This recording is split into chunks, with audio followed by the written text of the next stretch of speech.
7 సంవత్సరాలు అంటే మాటలు కాదు కదండి.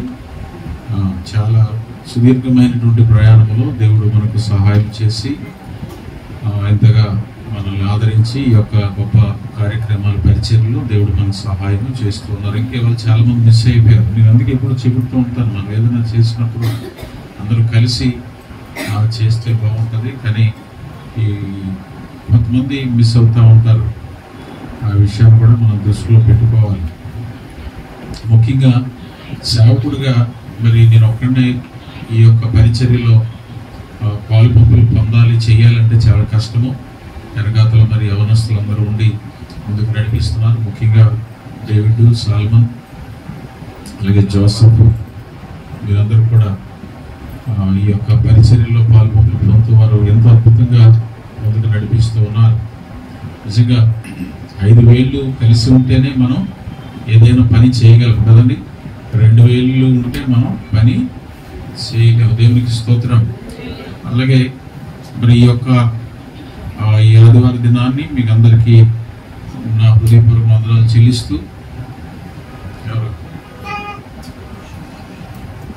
అలాగే మన మధ్యలో ఒక స్పెషల్ గెస్ట్ ఒకరు ఉన్నారు. She's coming from Hyderabad. కిమ్ ఫ్రెండ్ కాబట్టి అందరిని బట్టి కూడా దేవునికి వందనాలు చెల్లిస్తున్నాం. చంపట్లు పెట్టి దేవునికి వందనాలు చెల్లిస్తున్నాం.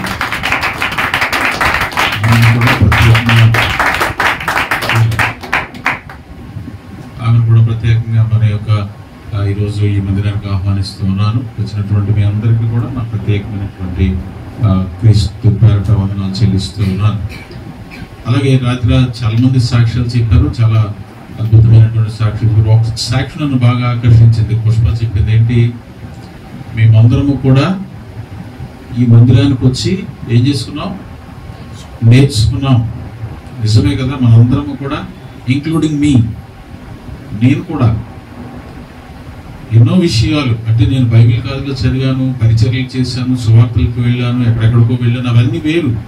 కానీ ఇక్కడికి వచ్చిన తర్వాత, మందిరం పెట్టిన తర్వాత మరి చాలా విషయాలు నేను కూడా నా వ్యక్తిగతంగా అవనివ్వండి, నా జీవితంలో కూడా చాలా విషయాలు నేను నేర్చుకున్నాను. దేవునికి స్తోత్రం. అలాగే ఎంతో మంది ఇక్కడ పనిచేసి వెళ్ళారు. ముఖ్యంగా నతానెల్ గారు, శాంతం గారు. నతానెల్ గారు మన మధ్యలో లేరు. ఆయన కూడా విశ్రాంతిలోకి వెళ్ళిపోయారు, మరణించారు, మీకు అందరికీ తెలుసు. అయితే వారి కుటుంబం కూడా ఎంతగానో ప్రయాసపడింది. రాత్రనక పగలనక నాతో కలిసి వారు కూడా ప్రయాణం చేశారు. మరి అటువంటి వారిని కూడా మనం జ్ఞాపకం చేసుకోవాలి. అసలు నేను వారిని పిలుద్దామని అనుకున్నాను, కానీ దేవుని చిత్తమైతే రాత్రి తమ్ముడు మాట్లాడినట్టుగా ఒక నూతన మందిరంలోకి వెళ్ళినప్పుడు మనం అనేక మందిని ఆహ్వానించుకుంటే చక్కగా ఉంటూ ఉంది. మరి ఇప్పుడు నేను ఎవరైనా గెస్ట్ని పిలవాలన్నా కూడా కొంచెం నాకు భయం వేస్తూ ఉంటుంది. ఎందుకంటే మన వాళ్ళందరూ కూడా ఆటోమేటిక్ కదా, ఆటోమేటిక్ అంటే వస్తే వస్తారు, లేకపోతే రారు. అందుకని కొంచెం నాలో ఆ భీతి, ఆ భయం అనేది ఉంది. లేకపోతే నేను కూడా కొంతమందిని ఆహ్వానించి ఘనముగా చేయాలని ఆశపడ్డాను. అందువల్ల కొంచెం మరి మనం మాత్రమే కలిసి చేసుకోవడానికి ఇష్టపడుతూ ఉన్నాను కొన్ని సందర్భాల్లో. దేవుని చిత్తమైతే నెక్స్ట్ ఇయర్ ఒకవేళ దేవుడు అనుకున్న దానికన్నా ముందుగానే మనకు ఆ యొక్క మందిరాన్ని దయచేసినట్లయితే ఎంతకన్నా ఘనముగా మనందరూ కూడా జరిపించుకోవడానికి ఇష్టపడదాం. ఇప్పుడు కూడా మీరు ఆరాధన చేస్తున్నప్పుడు దేవుడు నాకు ప్రతి సమయమందు నాకు ఒక దర్శనాన్ని చూపిస్తున్నాడు పదే పదే. అదేంటంటే ఎంతకన్నా అద్భుతమైనటువంటి ఆరాధన మీరు అందరూ కూడా చేస్తున్నారు. విశాలమైనటువంటి స్థలంలో ఆ యొక్క పిక్చర్ నాకు నా కళ్ళ ముందు అలా కనపడుతూనే ఉంటుంది ఇప్పటికీ. మరి దేవుడు ఎక్కడ, ఎప్పుడు, ఎలా ఇవ్వబోతున్నాడు అనేది నాకైతే అర్థం కావటం లేదు. ఎందుకంటే ఆయన కార్యములు మన ఊహకు అందవు. మన ఆలోచనలు వేరు, ఆయన ఆలోచనలు వేరు. కాబట్టి మరి దేవుడు ఆ యొక్క దర్శనాన్ని నాకు ప్రతి సమయం అందు కూడా ఇస్తూ ఉన్నాడు. ఖచ్చితంగా దేవుడు దాన్ని పరిపూర్ణం చేయాలని నేను కూడా ఆశపడుతూ ఉన్నాను. నిజంగా యవనస్తులందరూ కూడా ఎంతో ప్రయాసపడుతూ ఉన్నారు. ఇలాగనే దేవుని కొరకు మనం పని చేయాలండి. ఈ లోకంలోనికి ఏమి తెచ్చుకోలేదు, ఏమి తీసుకొని పోలేము. వీళ్ళందరూ కూడా మరి పరిచర్య విషయంలోని తమ్ముడు శాంతారావు, తర్వాత డేవిడ్, సాల్మన్, పుష్ప, స్వాతి, వీరందరూ కూడా అందరూ ఎవరికి ఏ పరిచర్య దేవుడు ఇచ్చాడో ఆ పరిచర్య మీద యథార్థముగా చేస్తూ ఉన్నారు. దేవునికి స్తోత్రం కలుగునుగా. ఆ తర్వాత వాయిద్యాలు వాయించే వాళ్ళు, నడిపించేటువంటి వాళ్ళందరూ ప్రతి ఒక్కరు కూడా మనందరూ కూడా ఇన్వాల్వ్ అవ్వాలి. ఇప్పుడు కూడా దేవుని పరిచర్యలో సంఘం అంతా కలిసి పనిచేయాలి. ఆశీర్వాదాలు ఒకరికే కాదు, అందరికీ రావాలి. నిజంగా మరి ఇన్ని కార్యక్రమాలు ఇవన్నీ చేశారంటే ఏదో వారిలో ఉన్న యవనస్తుల్లో ఉన్నటువంటి ఒక మంచి ఆలోచన, ఇంకా నేను ప్రభు కొరకు ఏదో చేయాలి, దేవుని కొరకు ఏదో చేయాలి, ఏదో ఒకటి నేను దేవుని కొరకు చేసేటువంటి పనిముట్టుగా ఉండాలని వారు చేస్తున్నారు. చాలా మంది యవనస్తులు తప్పించుకుంటూ ఉంటారు, వెళ్ళిపోతూ ఉంటారు. కానీ నిజంగా ఇటువంటి గొప్ప మనస్సు మీకు అందరికీ దేవుడు ఇచ్చాడు. అందుని బట్టి నేను ఎంతగానో సంతోషిస్తూ ఉన్నాను. మీరు ఎవరు లేకపోతే, మీరు ఎవరు రాలేదనుకోండి, నేను ఒకరినే చేసుకోగలనా? చేసుకోలేను. ఇంకా అనేక మందిగా మనం కూడి ఈ యొక్క పని, దేవుని పనిని మనం చేయటంలో మనందరం కూడా ముందుకు రావాలి. దేవునికి స్తోత్రం. అలాగే పెద్దవారు కానీ ప్రతి ఒక్కరు కూడా ప్రతి విషయంలో సహాయం చేస్తూ ఉన్నారు. అంతేకాకుండా ఏవైనా ధన విషయంలో కూడా ఎవరైనా షేర్ చేసి మీరే అందరూ కలిసి చేసుకుంటూ మరి ఒక వచ్చినటువంటి ఆ ధనముతోటే ఇంత ఘనముగా మీరు జరిగిస్తూ ఉన్నారు. అందుని బట్టి మీకు అందరికీ కూడా నా ప్రత్యేకమైన వందనాలు. మీ రుణాన్ని ఎలా తీర్చుకోవాలో నాకైతే తెలియదు. నా యొక్క నా ఆలోచనలు అయితే చాలా ఉన్నతంగా ఉన్నాయి. మరి దేవుడు వాటిని స్థిరపరచాలి, వాటిని ఆయన జరిగించాలని ఆశపడుతున్నాను. ఏదో సాగుతుంది కదా, సాగుతుంది అన్ని ఉన్నా అలాగా మనకు కావాల్సింది ఏంటి? Money makes many things. కాబట్టి దాని కొరకు మనం కూడా ప్రార్థన చేద్దాం. ఖచ్చితంగా దేవుడు మనకు సహాయము చేస్తారు. ఇంతకన్నా అద్భుతంగా దేవుడు మనల్ని ఆశీర్వదిస్తారు. కాబట్టి దీన్ని బట్టి మీకు అందరికీ కూడా మరి ప్రత్యేకంగా నా హృదయపూర్వక వందనాలు చెల్లిస్తూ ఉన్నాను. అలాగే యవనస్తులందరికీ ఒకసారి వీళ్ళందరూ ఒకసారి యవనస్తులందరూ ముందుకు రండి. ఎవరైతే పనిచేస్తున్నారో వాళ్ళందరూ, డేవిడ్, సాల్మన్, జాసఫ్ చూడండి, తమ్ముడు పుష్ప, పనిచేసేటువంటి పరిచయం చేసినటువంటి వాళ్ళందరూ కూడా ముందుకు రండి. వీళ్ళందరూ పరిచయం చేస్తున్నారు. మీకు ఒకసారి పరిచయం చేస్తున్నారు. రండి. డేవిడ్ నువ్వేనా? అలాగే మంచి సాక్ష్యాలు చెప్పినటువంటి శిరీషకి, నోయల్, శ్యామ్కి నా హృదయపూర్వక వందనాలు.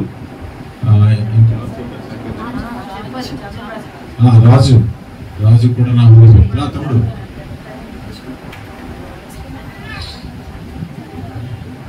వీరి ముగ్గురు కూడా రావాలి. వీరి ముగ్గురు కూడా దేవుని పరిచర్యలో, వాక్య పరిచర్యలో నాతో కలిసి వీరు వాక్యాన్ని అందిస్తూ ఉంటారు. మీరందరూ గట్టిగా చప్పట్లు కొట్టి దేవుని ప్రార్థించారు. ఒక్కొక్కరు ఒక స్టైల్లో బోధిస్తూ ఉంటారండి. ఒక్కొక్కరు ఒక్కొక్క స్టైల్లో తమ్ముడు ఇటు పక్క వచ్చి కనిపించట్లేదు, టీవీలో కనపట్లేదు. ముందుగా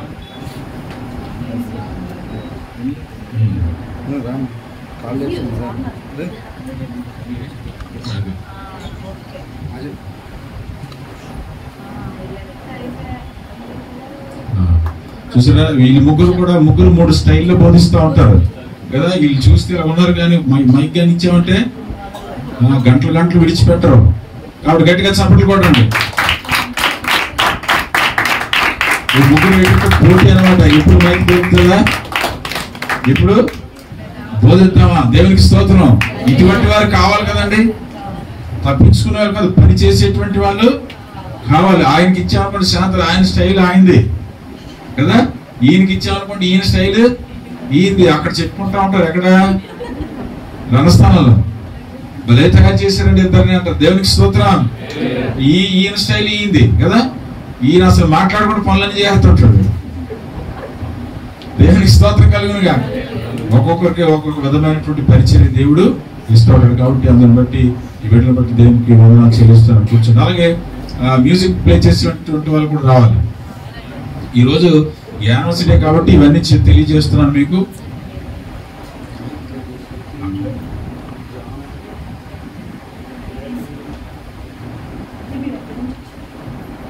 కూర్చున్నామా, నా మధ్యలో సహోదరి కృప గారు ఉన్నారు. ఆవిడని బట్టి కూడా దేవుని వందనాలు చెల్లిస్తున్నాను. మరి ఆవిడ ఏదో పని మీద వచ్చి మన మందిరానికి వచ్చారు. ఇవాళ యానివర్సరీ కాబట్టి ఇవన్నీ తెలియజేస్తున్నాను. దయచేసి మీరు కూడా మనతో పాల్పంచుకున్నందుకు దేవుడు బట్టి మీకు కూడా నా హృదయపూర్వక వందనాలు. మీరు మిమ్మల్ని, మీ కుటుంబాన్ని దేవుడు దీవించును గాక. అంటే మాట్లాడిన వేరే ఏదో గుర్తొస్తుంది.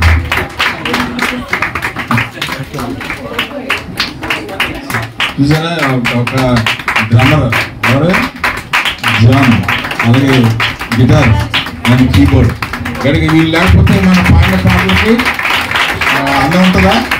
ఉండదు. దేవుని స్తోత్రం కలిగినగా. Thank you God bless you. అలాగే సండే స్కూల్ నడిపిస్తున్నటువంటి మరి ఈ వీళ్ళ తీసుకున్న మనకి తమ్ముడు రవి ఆయన నిజంగా ఎంత కమిట్మెంట్ అంటే, వింటున్నారా, ఎంత కమిట్మెంట్ అంటే తన భర్త ఏదైతే నాతో ఒకటే చెప్పింది, నా భర్త ఏదైతే పరిచర్య విడిచిపెట్టి వెళ్ళారో నేను ఈ లోకం విడిచిపెట్టి వెళ్ళేంత వరకు నా పరిచయం నేను కొనసాగిస్తూనే ఉంటాను. దేవుని స్తోత్రం కలగను కాదు. ఇప్పుడు కూడా చెప్పండి, వాళ్ళ అమ్మగారు ఎప్పుడు అంటుంటారట, ఎప్పుడు చూసినా పాస్టర్ గారు సంఘం అంటావు, ఇంకా మేము అవసరం లేదని నీకు అడుగుతారట. అంటే మీరు కావాలి కానీ వాళ్ళే నాకు ముఖ్యము. దేవునికి స్తోత్రం. మరి తను చేస్తున్నటువంటి పరిచర్య దేవుడు ఇంకా అభివృద్ధి చేయాలని ప్రార్థించండి. ఎంతో మంది చిన్నపిల్లల్ని తయారు చేస్తూ ఉన్నది. ఆ కుమార్తె కూడా ప్రార్థన చేయండి. అలాగే తన సహాయం చేస్తున్నట్టు సహకారిగా ఉన్నటువంటి తన అత్తగారు కూడా మరి ఎంతగానో ఆ కుమార్తెను ప్రోత్సహిస్తూ ఉన్నారు. అందుని బట్టి వారి కుటుంబాన్ని బట్టి దేవుడికి ఎంతగానో వందనాలు చెల్లిస్తున్నాను. కొంచెం థ్యాంక్ యూ. అలాగే స్త్రీల కూడిక నడిపిస్తున్నటువంటి సహోదరి పుష్ప,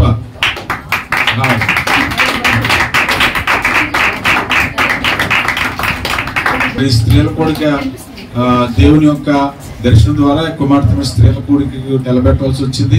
ఎందుకంటే చిన్నపిల్ల అయినప్పటికీ దేవుడు చిన్నవారు పెద్దవారు అని చూడండి, ఎవరైతే క్యాపబుల్ ఉంటుందో, ఎవరైతే చేయగలరో వారినే దేవుడు దీవిస్తుంటారు. మరి స్త్రీల కూడిక నడిపించట్లో కుమార్తె ఎంతగానో సహాయం చేస్తూ ఉంది.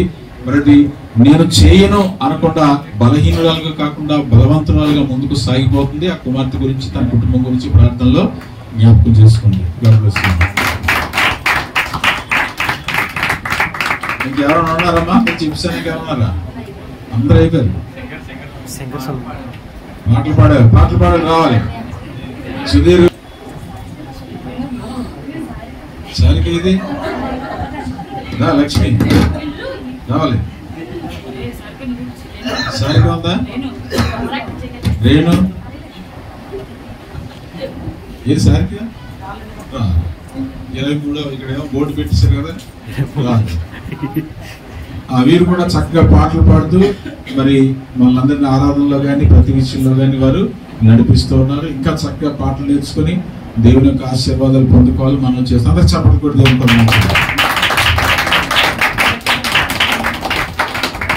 Thank you. అయిపోయానికి ఏమన్నారా?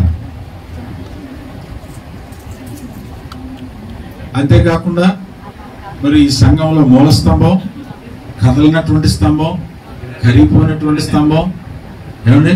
ఎవరు చెప్పండి? గట్టిగా సపోర్ట్ కూడా రామా రావాలి.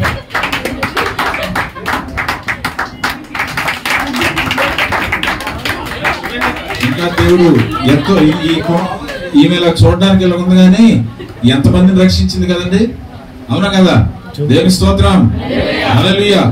ఇంకా తన జీవితంలో నేను చెప్పింది కదా సాక్ష్యం, తను చెప్పారు కదా ఏమని, నేను ఇంకా నా బ్రతికినంత కాలము దేవుని సువార్త చేయాలని నాకు ఆశ ఉన్నది. దేవుడు ఆ కుమార్తె రీతిగా, ఎందుకంటే తన కుమారుడు ఎంతో పరిచర్య చేసి, మీకు అందరికీ తెలుసు, పరిచర్య చేసి విడిచిపెట్టి వెళ్ళినటువంటి పరిచర్యను వారిద్దరూ కూడా మరి యథార్థంగా నిర్వర్తిస్తూ ఉన్నారు. ఎక్కడి నుంచో రావాలి, ఇప్పుడు ఇంకా దూరం వెళ్ళిపోయింది, మాకన్నా దూరంగా ఉంది. అక్కడి నుంచి చర్చి మానకూడదు. మీకు తెలుసు కదా, ఎప్పుడు ఏ రోజు కూడా చర్చి మానడం అనేది తెలియదు. ఎవరు వచ్చినా రాకపోయినా ఈ కుమారి మాత్రం ఖచ్చితంగా వస్తూ ఉండేది. కాబట్టి ఆ కుమార్తెను ఇంకా దేవుడు దీవించాలని మీరు అందరూ ప్రార్థన చేసుకోండి. అలాగే ఇంకొక ఇద్దరు వ్యక్తులు ఉన్నారు మనకు, వాళ్ళు కూడా పిల్లర్స్. ఎవరు చెప్పండి? చెప్పండి. మెర్సీ, ఇంకా నయోమి కాదు, నయోమి మొదటి రమా రావాలి. వారిని పట్టుకోవడం దేవుని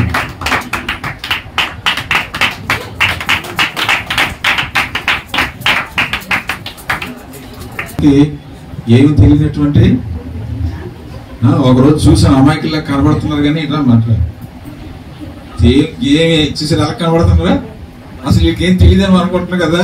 ఆ రోజు ఇక్కడ ఎవరో చర్చ్ ఆక్యుపై చేయడానికి గొడవడానికి వచ్చినప్పుడు నువ్వు ఉన్నావు కదా, నువ్వులేవా, నువ్వు ఉన్నావు కదమ్మా. అమ్మ బాబోయ్ ఎంతమంది తీసుకొచ్చింది చూసారా.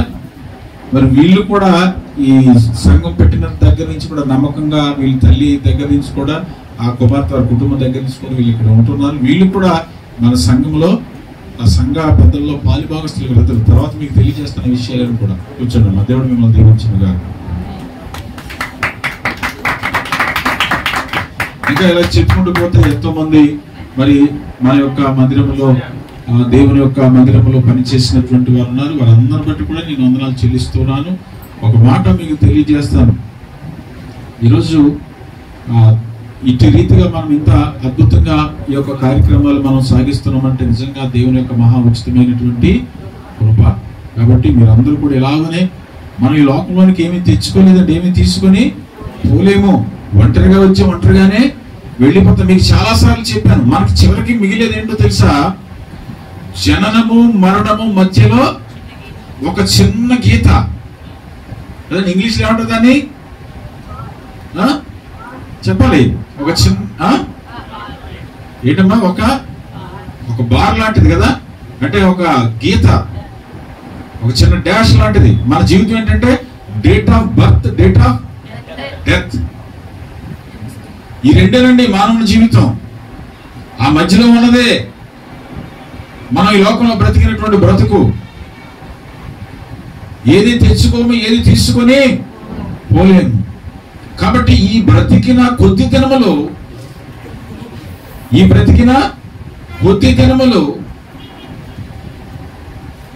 ప్రభు సన్నిధిలో బ్రతకడానికి ప్రయత్నం చేయాలి. అదవుతుందండి, దేవుని సన్నిధిలో బ్రతకడానికి ప్రయత్నం చేయాలి. ఏంటి వస్తుంది ఆఫ్ చేసాను.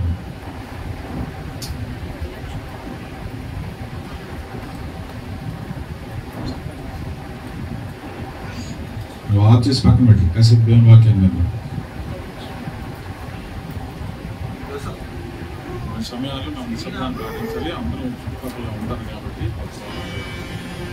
దయచేసి కీప్ కరెక్ట్గా నేను ప్రతిసారి చెప్తాను.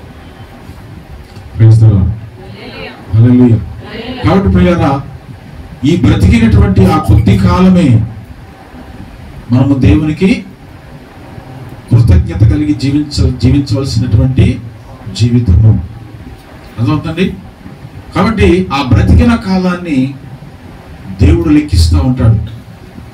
నీవు ఎలాగ ఈ లోకంలో బ్రతికావు, ఎలాగ ఈ లోకంలో జీవించావు, నీవేమి చేశావు. చాలా మంది కొన్ని జీవితాలు వ్యర్థంగా బ్రతుకుతూ ఉంటారు కదండి, వ్యర్థముగా జీవిస్తూ ఉంటారు. అటువంటి జీవితము కాకుండా ఒక ఉపయోగకరమైనటువంటి జీవితాన్ని మనం జీవించాలి. ఒక విలువైనటువంటి జీవితాన్ని జీవించాలి. నలుగురికి ఉపయోగపడేటువంటి వారిగా ఉండాలి. నలుగురిని మనము ప్రేమించే వారిలాగా ఉండాలి. నలుగురితో కలిసి మనము దేవుని స్తుతించే వారిలాగా ఉండాలి. అదే ఈ లోకంలో మనం నేర్చుకోవాల్సింది. ఎంత సంపాదించుకున్నా, ఎంత బంగారము, ఎంత డబ్బు, ఎన్ని గృహాలు, ఎన్ని వాహనాలు ఎంత సంపాదించుకున్నా ఇవేవి కూడా మనతో రావు. ఏమొస్తుంది తెలుసా? మనం ప్రభు కొరకు చేసినటువంటి పనులు మాత్రమే మనతో వస్తాయి. ఇవేవి కూడా మనతో రావు. ఎలా వచ్చామో అలాగే వెళ్ళిపోతాం ప్రియులారా. కాబట్టి కీర్తనాకారుడు అంటున్నాడు, 123వ కీర్తన అంటాడు కదా, యెహోవా నా కాపరి. ఒకసారి చూద్దాం మాటలు. యెహోవా నా కాపరి, నాకు లేమి కలగదు. పచ్చిక గల చోట్ల ఆయన నన్ను పరుండ చేయించున్నాడు. శాంతికరమైన జలముల యొద్దకు ఆయన నన్ను నడిపిస్తూ ఉన్నాడు. సరే, లార్డ్ ఈజ్ మై షెపర్డ్ కదా, దేవుడు నా యొక్క కాపరి. ఆయన మనకు కాపరిగా ఉండాలి. ఆయన మనల్ని కాయాలి. ఈరోజు మన జీవితాలను ఆయన చేతికి అప్పగించాలి. ఒక కాపరి. కాపరి అనగా ఎవరు? ఈ లోకంలో మనం చూసినట్లయితే మనం చాలాసార్లు చూస్తుంటాం. కాపర్లు, అనేక మంది కాపర్లు ఉంటారు. గొర్రెలు కాచేటువంటి కాపరులు, ఏమండి, పశువులను కాచేటువంటి కాపరులు, వీరందరూ కూడా ఉంటూ ఉంటారు. కాపరి ఎలాగైతే చెబుతాడో ఆ యొక్క గొర్రెలు కూడా అలాగా నడుస్తూ ఉంటాయి. అయితే ఈ కాపరి ఎవరో తెలుసా? మనల్ని అందరినీ కాచేటువంటి గొప్ప కాపరి. అందుకనే ఆయన యొక్క మందలో మనం ఉండాలి, ఆ సమూహంలో మనం ఉండాలి, ఆయన చేతి హస్తం క్రింద మనం ఉండాలి. యెహోవా నా కాపరి, నాకు లేమి కలుగు. ఎవరైతే ఆయన హస్తాల్లో ఉంటారో, ఎవరైతే ఆయన యొక్క సమూహంలో లేక మందలో ఉంటారో వారిని ఆయన కాపాడుతూ ఉంటాడు. యేసు ప్రభువు అంటారు కదా, యోహాను సువార్త 10:11 నేను గొర్రెలకు మంచి కాపరిని, మంచి కాపరి గొర్రెల కొరకు తన ప్రాణము పెట్టెను. I am the good shepherd. నేను ఎవరిని? గొర్రెలకు మంచి కాపరిని. సరే, మంచి కాపరి తన గొర్రెల కొరకు ఏం చేస్తాడు? ప్రాణం పెడతాడు. ప్రాణం. ఈరోజు ఎవరు ప్రాణం పెడతారండి? నీకు స్నేహితులు ఎవరు ఉంటే స్నేహితులు ప్రాణం పెడతారా? పెట్టరు. నీ కొరకు ఎవరైనా చనిపోతారా? చనిపోరు. నీ కొరకు ఎవరైనా ఏదైనా విడిచిపెట్టి వస్తారా? రాలేరు. ఒకవేళ లోకంలో ఏవో మాటలు చెప్పవచ్చు. ఎందుకు? పెళ్లి చేసుకున్నటువంటి భార్యాభర్తలే ప్రమాణం చేస్తారు కదా, నీవు వ్యాధి ఎందును బాధ ఎందును సమస్తం ఎందును నీతో నేనుంటాను చేతిలో చేసి బైబిల్ పట్టుకొని ప్రార్థన చేస్తారు. వాగ్దానాలు అందరూ అప్పుడు చెప్పేస్తా ఉంటారు, అన్నీ చెప్తారు కదమ్మా, చెప్తారు. ఈరోజు మనం చూస్తుంటాం చాలా మంది బాగలేకపోతే పట్టించుకోరు, ఏమండి, బలహీనులుగా అంటే పట్టించుకోరు. భార్య భర్తను పట్టించుకోదు, భర్త భార్యను కూడా పట్టించుకోరు. స్నేహితులు, ఏమండి, నువ్వు లేకపోతే నేను లేను, నువ్వు చచ్చిపోతే నేను కూడా చచ్చిపోతాను అన్నటువంటి వాళ్ళు ఎవరైనా ఉన్నారా? ఇప్పుడు ఉండరు. అది మాటల వరకే పరిమితము. జీవితంలోకి వచ్చేసరికి అది ఎవరు చేయలేరు. కాబట్టి దేవుడు ఆయన మనకు కాపరి, ఆయన మన కొరకు తన ప్రాణమును పెట్టెను. దేవునికి స్తోత్రం. పెట్టాడు కదా ఆయన, పెట్టాడే లేదా? మనుషుల కొరకు తన ప్రాణమును పెట్టినవాడు. ఈరోజు మనం స్నేహం చేస్తూ ఉన్నామంటే, ఈరోజు మనం ఏదో ఒకటి మరి వివాహం చేసుకుంటున్నామంటే, లేకపోతే ఏదో మనందరం కలిసి ఉంటున్నట్టు కొంతమంది స్నేహితులు ఉంటున్నట్టు ఏదో ఆశపడి చేస్తూ ఉంటారు, ఏదో ఆశపడతారు. అవునా? అవునా కదా? ఇప్పుడు అంతవరకు ఎందుకంటే వివాహం చేసుకున్నారే, మీ అమ్మాయికి ఏముంది, మీ అబ్బాయికి ఏముంది, వెనకాల ఏమైనా ఆస్తిపాస్తులు ఉన్నాయా, చదువుందా, ఇంకేమైనా ఉన్నాయా, ఉద్యోగం ఉందా? మొన్న ఒక ఆమె అడుగుతుంది, మా అమ్మాయికి గవర్నమెంట్ ఉద్యోగస్తులు కావాలి పాస్టర్ గారు, ఇంకెవరైతే మాకు వద్దండి. ఎవరు కావాలట? చూసారా? ఎలా అంటే మంచోడైనా చెడ్డోడైనా పర్వాలేదు, ఎవరు కావాలి?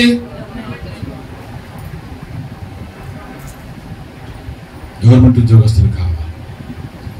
మీ అమ్మాయికి ఏముంది, ఎన్ని ఎకరాలు ఉంది? మా అమ్మాయికి 10 ఎకరాలు 15 ఎకరాలు ఉందండి. పర్వాలేదు, అయితే నా కొడుకు ఎలాగున్నా పర్వాలేదు, ఉద్యోగం లేకపోయినా పర్వాలేదు, బతికేస్తారు.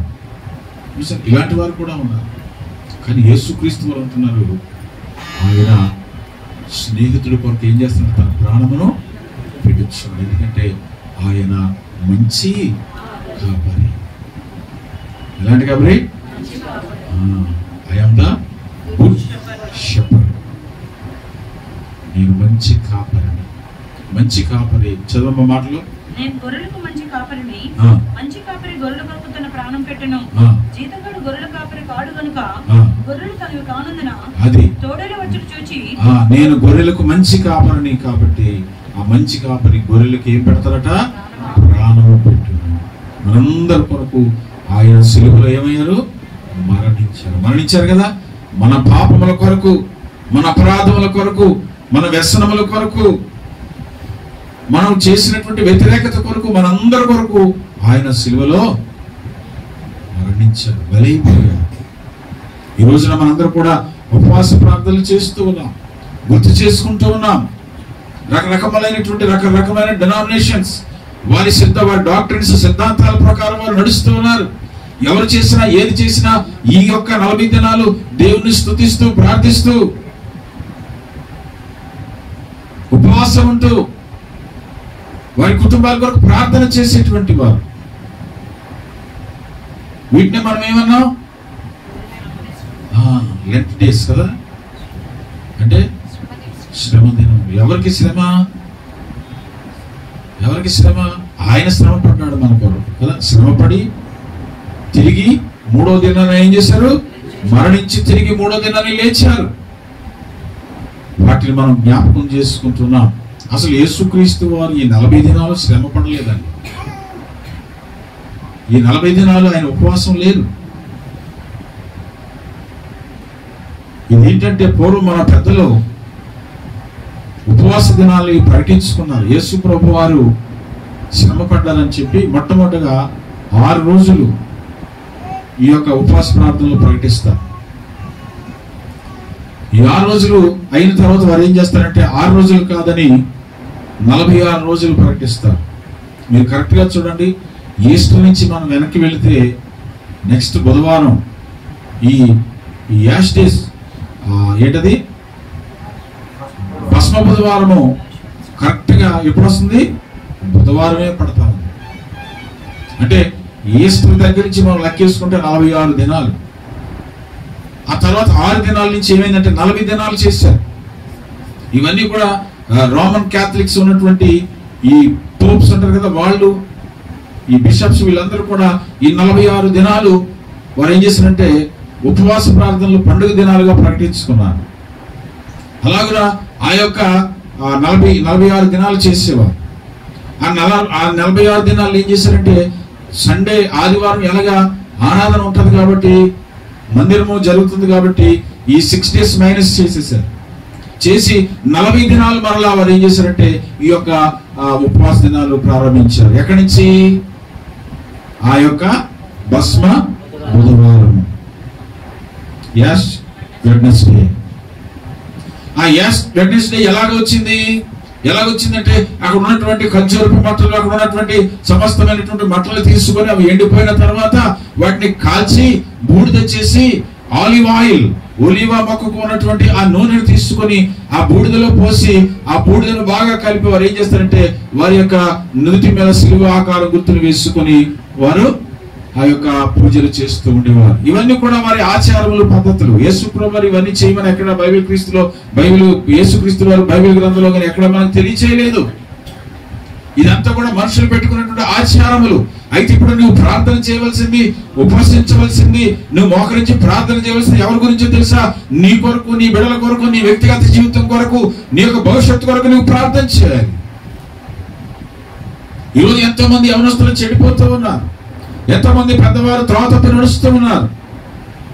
ఇటువంటి అవకాశం దొరికినప్పుడు, ఇటువంటి ప్రార్థనలు దొరికినప్పుడు అక్కడ మనం మోకరించి ప్రార్థన చేసి మన జీవితాలు సరి చేసుకొని మన బ్రతుకులు బాగు చేసుకొని ఒక మంచి మార్గంలో నడవడానికి ఇది ఒక మంచి అవకాశం. ఇది అంతేగాని ఇది ఆచారము కాదు, అలవాటు కాదు, యాటిట్యూడ్ కాదు.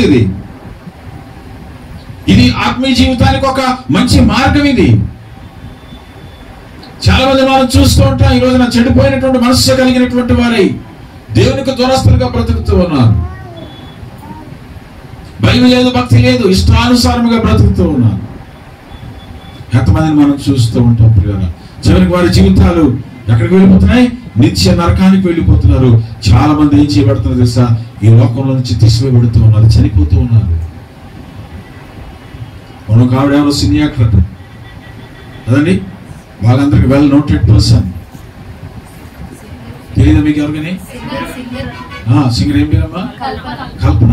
అందరికీ తెలుసు. క్రైస్తవుల పాటలు ఎన్నో పాడింది, తెలియదంటారేమి ఎన్ని పాటలు పాడిందో. దేవుని నమ్ముకుంది. చూసారా, తన కుమార్తె విషయంలో ఆత్మహత్య చేసుకునే ప్రయత్నం చేసిందట. ఎవరి విషయంలో? కుమార్తె విషయం. జాగ్రత్త. బిడ్డలు తల్లిదండ్రులకు ఎలా ఉండాలి? విధేయులుగా ఉండాలి. ఇష్టానుసారంగా బ్రతకూడదు, మనకు నచ్చినట్టు బ్రతకూడదు, భయభక్తులతో బ్రతకాలి. దేవుడు అంటే భయం, తల్లిదండ్రులు అంటే భయం, చుట్టుపక్కల అంటే భయం కలిగి బ్రతకాలి. దేని వాక్యం తెలియజేస్తా ఉంది. యవనస్తుడా, నీ యవన కాలమందు సంతోషముగా ఉండము. నీ కనుదృష్టి ఇష్టం చెప్పిన నీవు ప్రవర్తించము. అయితే వీటన్ని విషయంలో దేవుడు నేను ఎక్కడ తెస్తాడు? తీర్పులోనికి తెచ్చిన జ్ఞాపకం చేసుకోవడము. జాగ్రత్తగా ఉన్నారు. ఎందుకంటే యవనస్తులు ఎక్కువగా ఉన్నారు ఇక్కడ. యవనులు దేని చేత తమ నడతను శుద్ధి చేసుకుందరు? దేవుని వాక్యం బట్టి కదా. ఇంకో మాట కూడా ఉంది, యవనులు తప్పక తొట్టిల్లుదురు. జాగ్రత్తగా ఉండాలి. యేసుక్రీస్తు అంటున్నారు, నేను మంచి కాపరిని. ఆ మంచి కాపరి స్వరం ఎవరు వింటారు? గొర్రెలు వినును. అంటే నీవు మంచి గొర్రెవైతే, నువ్వు మంచి విశ్వాసమైతే దేవుని స్వరాన్ని ఏం చేస్తావు? నీవు వింటావు. అదవుతుందండి. నువ్వు మంచి గొర్రెవైతే, మంచి విశ్వాసమైతే, మంచి మనిషివైతే, మంచి యవనస్తులైతే, మంచి పెద్దదానివి, మంచి పెద్దవాడివైతే దేవుని మాటను వింటావు. ఆయన వైపు తిరుగుతావు. ఒకవేళ మంచి గొర్రె కాదనుకోండి, ఈ గొర్రె ఏం చేస్తుంది? అటు ఇటు పరిగెడతా ఉంటుంది కదా. ఎక్కడికి వెళ్తుందో తెలియదు, ఏ పొలంలోకి వెళ్తుందో తెలియదు, ఏ తోటలోకి వెళ్తుందో తెలియదు, ఏం తినేస్తుందో తెలియదు. అప్పుడు ఏం చేస్తారండి? గొర్రెను పట్టుకొని కట్టేస్తారా? కట్టారా? కట్టేస్తారు. అందుకని మనం ఎలా ఉండాలి? మంచి గొర్రెల వలె ఉండాలి. ఆ యొక్క కాపరికి అనుకూలంగా ఉండాలి. కాపరి యొక్క మందలో మనం ఉండాలి, చెదిరిపోకూడదు. అందుకే కీర్తనాకారుడు అన్నాడు, యెహోవా నా కాపరి, నాకు లేమి కలుగదు. పచ్చిక గల చోట్ల ఆయన నన్ను కరుణ చేయును, శాంతికరమైన జలముల యొద్ద ఆయన నన్ను నడిపించును. సరే, అంత గొప్పవాడు మన దేవుడు. కాబట్టి ఆయన హస్తాల్లో మనం ఉండాలి. ఆయన కబంధ హస్తాల్లో మనము నిక్షిప్తమై ఉండాలి. ఈ రోజున మరి 22 సంవత్సరాలు మనము దాటి ఎంతో మంది వచ్చారు. దరిదాపుగా నేను 3 రోజులు చెప్తున్నాను, 500 మంది, దాదాపుగా 500 మంది విశ్వాసుల సంఘంలో ఉండవలసిన వారు, వారి యొక్క ఉద్యోగాల రీత్యా, పనుల రీత్యా వారందరూ కూడా అలా వెళ్ళిపోయి, నిజంగా దేవుడు ఎంతగా ఆశీర్వదించాడు, ఎంతగా దీవించాడు, ఎంతగా అభివృద్ధి చేశాడు. ఇంకా ఇప్పుడు మరి తమ్ముడు జోసెఫ్ ఈ బిడ్డల ద్వారా ఇంకా ప్రపంచమంతా కూడా ఈ యొక్క సువార్త వెళ్ళబోతుంది. దేవునికి స్తోత్రం కలుగునుగా. హల్లెలూయా. కాబట్టి మనము కూడా సిద్ధపాటు కలిగేదో. రానున్న దినాల్లో దేవుడు ఇంకా మనల్ని ఆశీర్వదించాలని ఆశపడుతున్నాడు. ఇక్కడితో మనం ఆగిపోకూడదు. మనం ఇంకా ముందుకి వెళ్ళేటువంటి వారు. మన జీవితాలు దేవునికి మనం సమర్పించుకోవాలి. అనేక మందిని ప్రభు వైపు నడిపించేటువంటి వారుగా ఉండాలి. అనేక మందిని ప్రభు యొక్క మార్గంలోకి నడిపించి మంచి మార్గంలోకి నడిపించేటువంటి స్థితిని మనందరూ కూడా కలిగి ఉండాలి. దేవుడు ఏ తలంత అయితే నీకు ఇచ్చాడు, ఏ ఆశీర్వాదం అయితే ఇచ్చాడు, ఏ దీవెన అయితే ఇచ్చాడో నువ్వు మళ్ళీ వెళ్తున్నావు. అదే వెరీ గుడ్. నాకు కనపట్లేదు. కాబట్టి ఏ తలంత అయితే ఇచ్చాడో, ఏ వరం అయితే ఇచ్చాడో, ఏ గిఫ్ట్ అయితే ఇచ్చాడో దాని ద్వారా మనము దేవుని స్తుతించి ఆరాధన చేసేటువంటి వారుగా ఉండాలి. దేవునికి స్తోత్రం కలిగినగా. కాబట్టి ఇంకా రానున్న దినాలు ఇటువంటి గొప్ప పరిచర్లు మనందరం కలిసి చేయాలని దేవుని సేవకుగా తెలియజేస్తున్నాను. మరి పిల్లలు చక్కగా ఎన్ని డబ్బులు ఖర్చు పెడుతూ ఉన్నారండి. మరి ఎవరికి ఈ దేవుడు నిజంగా వారిని ఆశీర్వదించాలని నేను ఎంతగానో ప్రార్థన చేస్తూ ఉన్నాను. ఇటువంటి వారు మన మధ్యలో ఉండటం చాలా ఆశీర్వాదకరం. ఏమున్నదండి, ఏమొస్తుంది? వాళ్ళ జీతాలు ఎంత, వారి పనులు ఎంత, అయినా కూడా ఎవరు తోచిన సహాయం వారు చేస్తున్నారు లేదా? చేస్తూ ఉన్నారు. దేవునికి స్తోత్రం. హల్లెలూయా. ఈ స్వాతికి ఎక్కడి నుంచి వస్తుంది ఏమో నాకు తెలియదు, కానీ అన్నింటిలో మధ్యలో దూరిపోతున్నాడు. అలాగే డేవిడ్, సాల్మన్ ఆ కొడుకుని వేసుకొని, ఆ భార్యని వేసుకొని చూడండి, వీళ్ళందరూ వారి గుప్పిళ్ళు విప్పి, అలాగే లక్ష్మి, ఇంకెవరు, లావణ్య, జవాన్, సుధీర్ వాళ్ళ అమ్మ గారితో పోట్లాడి, అమ్మ 100 ఇస్తావా, 200 ఇస్తావా, 300 ఇస్తావా, అలాగే రమ ఏ పనులు చూడండి కష్టపడి పని చేసుకుంటూ వాళ్ళు చక్కగా దేవుని సంఘంలో ఎంతో కొంత సహాయం చేస్తూ, వారికి తోచినందుకు సహాయం చేస్తూ దేవుని ఆశీర్వాదాలకు పాత్రలుగా ఉంటూ ఉన్నారు. ప్రతి వారం, ప్రతి నెల మరి ఈ యొక్క రైల్వే స్టేషన్, బస్ స్టాండ్, ఇక్కడ ఉన్నటువంటి చాలా మంది బెగ్గర్స్ ఉంటుంటారు కదా, పాపం ఆహారం లేక వారికి వస్త్రాలు పంచుతూ, వస్త్రాలు పంచుతూ, ఆహారం పెట్టి ఇలాంటివి కార్యాలు చేయాలండి. పనికిమాలినవి కాదు చేయవలసినవి, పనికిరానివి కాదు, ఇటువంటివి చేయాలి. అదే దేవుని యొక్క ఆశ. ప్రభువా అని ప్రార్థించేవాడు పరలోక రాజ్యము చారడు. ఆయన చిత్తము ఏంటి? ఆయన చిత్తము, ఇదిగో నేను ఇంటికి నేను వచ్చాను, నీవు నాకు ఆహారం, ఆ దాహముతో వచ్చాను, నీవు నాకు ఆహారం. ఈనాడు క్రైస్తవులు ఎలా తయారంటే ఎంతసేపు మోకాలేసి ప్రార్థన చేసేసి వాక్యం వినేసి వెళ్ళిపోవడం కాదండి. దేవుని వాక్యం ఏంటో తెలుసా? సజీవమైన వాక్యం ఏంటంటే ఇతరులకు మనం సహాయం చేయాలి, నిన్ను వలె నీ పొరుగువాడిని ప్రేమించాలి అనున్నదే మొదటి ఆజ్ఞ. ఎక్కడ ప్రేమిస్తున్నాం? ప్రభువా అని ప్రార్థించేవాడు పరలోక రాజ్యము చారుడు. ఆయన చిత్తము ఏంటో తెలుసా? ఇదిగో నేను దిగంబరునై నీ ఇంటికి వచ్చినప్పుడు నీవు నాకు వస్త్రము ఇవ్వలేదు, నేను ఆకలితో నీ దగ్గరకు వచ్చినప్పుడు నీవు నాకు ఆహారం పెట్టలేదు, నేను దాహంతో నీ దగ్గరకు వచ్చినప్పుడు నీవు నాకు దాహము తీర్చలేదు. అదే ఆయన చిత్తము. అనంటే ఏమన్నాడు తెలుసా? నాలాంటి బలహీనులకు నీవు ఒకరికి చేస్తే నాకు చేసినట్లు.